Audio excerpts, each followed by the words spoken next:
In a version of Earth where giant monsters known as Titans fight often, King Kong is living in a place called the Hollow Earth.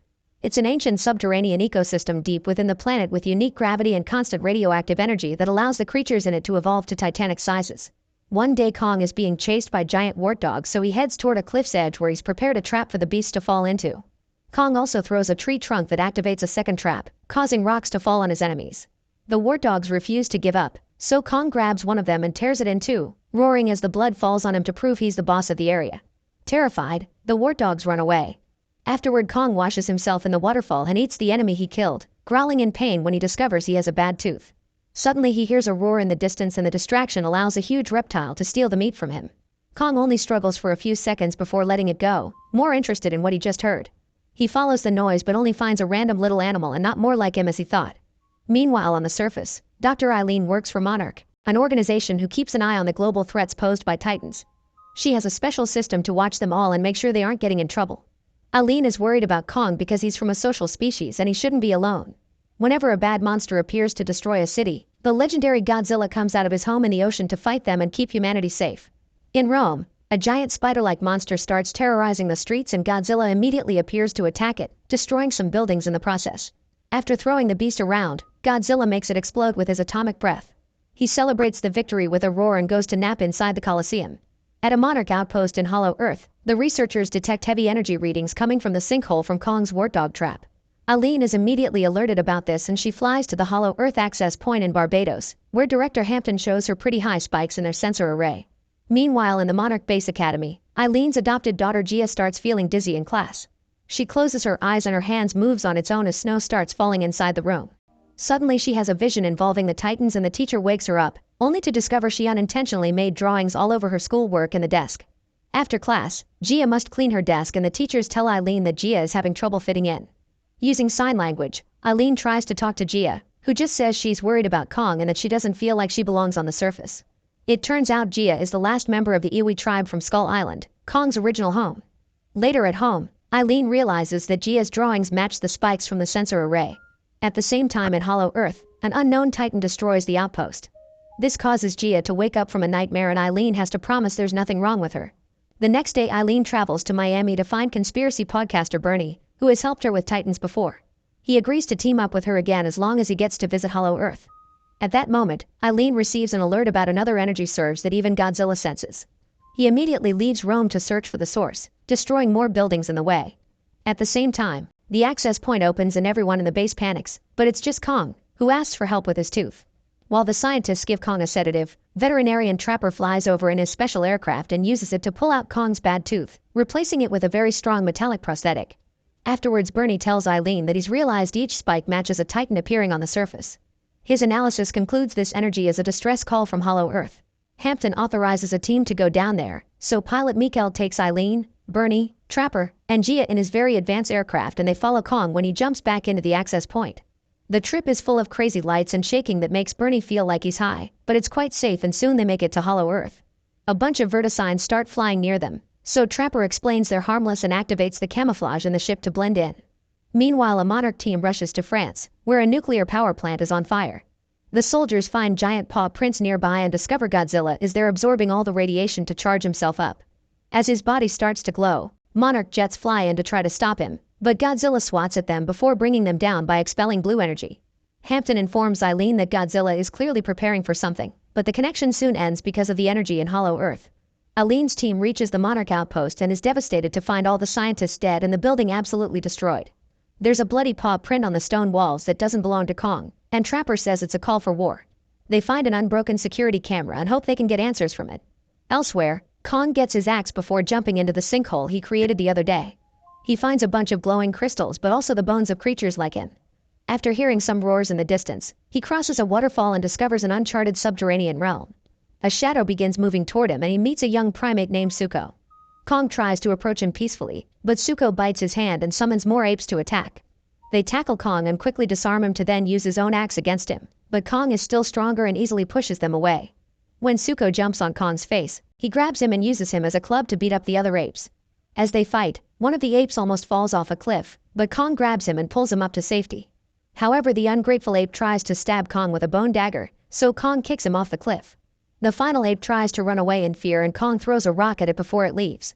Afterward, Kong roars at Suko to establish dominance and asks where the blade comes from, so Suko becomes his guide. Eventually, Suko brings Kong to a watering hole to have a drink while acting suspicious. Suddenly, a gigantic serpent monster comes out of the water and attacks Kong, trapping him with its long body to squeeze him. Suko immediately runs away, but suddenly the axe blocks his way. It turns out Kong easily decapitated the monster. Then he takes a break to eat the serpent and even shares it with Suko, who is surprised that he's being fed after leading Kong to a trap. In the aircraft, Eileen accesses the security footage and discovers an ape destroyed the outpost. Suddenly, an energy surge causes their ship to start going down, but thankfully Mikhail regains control just in time. Gia can sense where the surge came from, so they land the ship and follow her directions through the jungle. Trapper starts smelling something weird and says they should turn around, but Mikhail ignores him and announces he's in charge. At that moment, a tree creature eats him whole and the group runs away. Eileen tries calling for help, but her device isn't working. After wandering around for a while, Gia finds some old ruins that seem to belong to the Iwi tribe. There's a big structure at the back with a decoration of Mothra, the queen of the monsters. A glowing bug suddenly lies on a triangle on the wall, so Gia presses it and causes water to come out. They follow it through the structure and find an organic protective veil. When Trapper touches it, it starts glowing and Gia opens it to reveal the subterranean realm. In Spain, people run in panic as a charged-up Godzilla crosses the city and returns to the ocean. A Monarch submarine tracks his trajectory and deduces he's going to the Arctic Ocean, where a very aggressive titan called Tiamat lives. The researchers determine that if Godzilla kills Tiamat, he will become supercharged. A few hours later, the Monarch submarine reaches Tiamat's domain and notices the titan's energy is distorting their radar.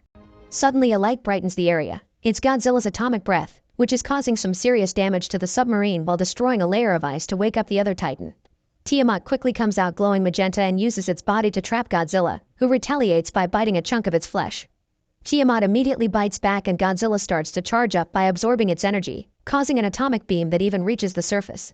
The mighty Tiamat becomes sushi and Godzilla enters its lair, where it rests as it absorbs all the energy in the area. Back to Eileen's team, they hear a noise and suddenly get surrounded by warriors with spears. However, they also recognize Gia and decide to take the group with them. They reach a glowing cave and realize this is an entire Iwi civilization, who communicate with each other through telepathy. On the ceiling they notice various vortex portals, which could potentially take them all over Earth.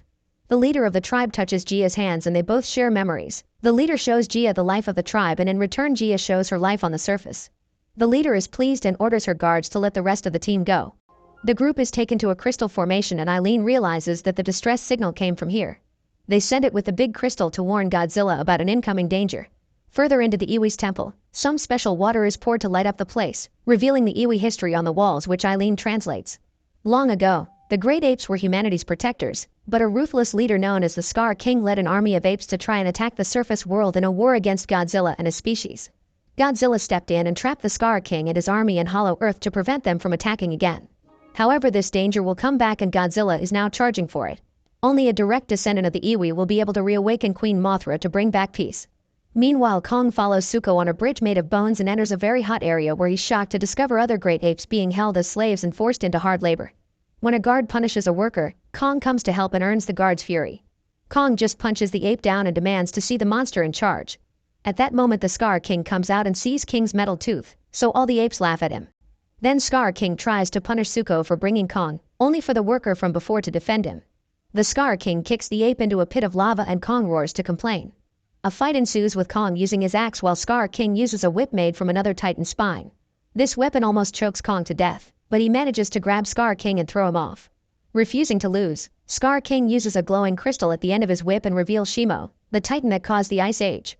The whip crystal causes Shimo lots of pain, so it's forced to obey Scar King. It breathes an ice beam toward Kong, who tries to deflect it with his axe. However, the blast is too powerful and it envelopes Kong's arm in ice, causing it to get frostbite. Kong is too weak to fight, so Suko calls him to lead him out of the cave. Dodging another ice beam, Kong manages to run away while the other apes steal his axe. They soon start chasing after Kong, who runs fast and releases trap after trap to bring down a bunch of enemies. Eventually he's cornered against a rock wall and the apes dodge another trap trigger, only for the rocks to fall anyway and crush them. It turns out Suko activated the trap.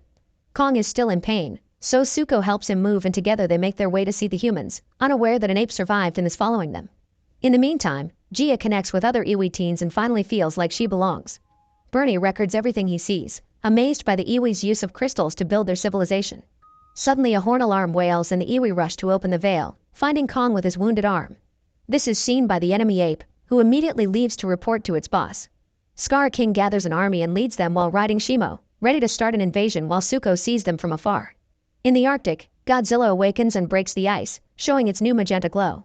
Back to Kong, he's too weak and falls to the ground, so Gia tries to tell him they'll take care of him. Trapper scans the injury and announces he's been working on a device called Operation Powerhouse, which he designed to give Kong a boost in case another powerful titan appeared.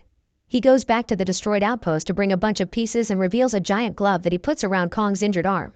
It takes Kong a moment to get used to it, but soon he regains mobility and punches the ground, pleased with the result. At that moment Zuko comes to warn them about Scar King's plans, so Kong immediately jumps through a vortex portal to appear in the middle of Egypt, damaging the pyramids and causing people to fall. In Gibraltar, Godzilla hears Kong's roar and jumps into the sea to go find him. At the same time in Hollow Earth, the iwi get Gia ready and the girl approaches a large crystal, using her hand to activate some gold energy. This wakes up Mothra, who thanks Gia before flying to the surface. Then the iwi start evacuating the cave. After destroying bridges with his swimming, Godzilla reaches Egypt, where Kong tries to explain the situation. However, Godzilla thinks Kong wants to attack humanity and pushes him against the pyramids. A fight ensues and Kong manages to land some good punches thanks to his mechanic arm. Then he grabs Godzilla's tail and starts dragging him toward the portal, only for Godzilla to glow and shoot his atomic breath, destroying more pyramids. He pushes Kong down and charges again, but this time Mothra appears and pushes him back. Gia also appears and together with Mothra they use telepathy to finally explain the situation. Godzilla roars to agree to team up. Aline's team follow the iwi to the area underneath the pyramids, where they pour a red liquid into the water that causes the crystals to move. Hopefully this will create a gravity surge that will hold the evil titans back. At that moment Scar King breaks the veil and comes inside, making Shimo freeze the crystals before they can finish the process. Trapper gets on his aircraft and brings over a bunch of verticines, who attack the ape army with bioelectricity. While the group escapes in Trapper's ship, Shimo shoots ice again to scare the verticines away. Thankfully Godzilla and Kong show up and jump to meet with Scar King and Shimo at the same time the crystals release the surge. The gravity causes the titans to float around, but that doesn't stop them from attacking each other whenever they have the chance. Trapper's ship almost gets smacked too, but Mothra comes in to protect them and the portals. Some ape soldiers try to join the fight so Zuko jumps in too, throwing rocks at them to keep them away. Shimo shoots ice at Godzilla and almost freezes him. However, Mothra distracts it and Godzilla breaks the ice with its magenta charge. Then Mothra catches Trapper's ship and puts it down while Zuko kicks an ape guard off to its death. Kong recovers his axe from the enemy and exchanges blows with Scar King and his whip, but sadly Kong loses his axe again when a portal opens and drags all the titans to Brazil. The people on the beach immediately run away in panic as the waves freeze and the titans break through the ice. Scar King makes Shimo unleash its ice powers, causing the sky to go black before it starts freezing the city too. Suddenly Godzilla shoots an atomic beam at Shimo at the same time that Kong punches Scar King, causing him to lose a tooth. The fight continues among the four titans as they throw each other all over the place, destroying dozens of buildings. After Scar King tosses a building with his whip, he and Shimo attack Kong together, forcing him to use the glove to protect himself from an incoming ice beam. At that moment Godzilla finishes charging and shoots at Scar King, who dodges the attack and retaliates with his whip. Godzilla catches it with his mouth and uses it to throw Scar King down before breaking it, causing the crystal to fall. While Kong continues to be under Shimo's beam, Godzilla shoots at Scar King again, who jumps to dodge and recover the crystal, only for Godzilla to shoot it out of his hand. Then Godzilla jumps on Shimo to attack it while Kong and Scar King begin fighting to get to the crystal. Suddenly Zuko appears with the axe and shatters the crystal, which sends a shockwave that throws all the titans back. Shimo quickly recovers and realizes it isn't under Scar King's control anymore. When Kong and Godzilla start throwing Scar King around like a tennis ball, Shimo shoots his ice beam and freezes its slaver as revenge. Now Kong can throw him on the ground to shatter him to death while Godzilla uses his breath to clean up the sky. With the fight finally over, Mothra takes Gia back to the Hollow Earth and the girl confirms she wants to keep living on the surface with Eileen. Mothra repairs the veil, and a tired Godzilla returns to rest at the Colosseum. Kong and Zuko ride Shimo back to the ape tribe, where Kong earns the gratitude of the slaves and becomes their new leader. Make sure to subscribe and turn on notifications so you can watch more videos like this. Thanks for watching.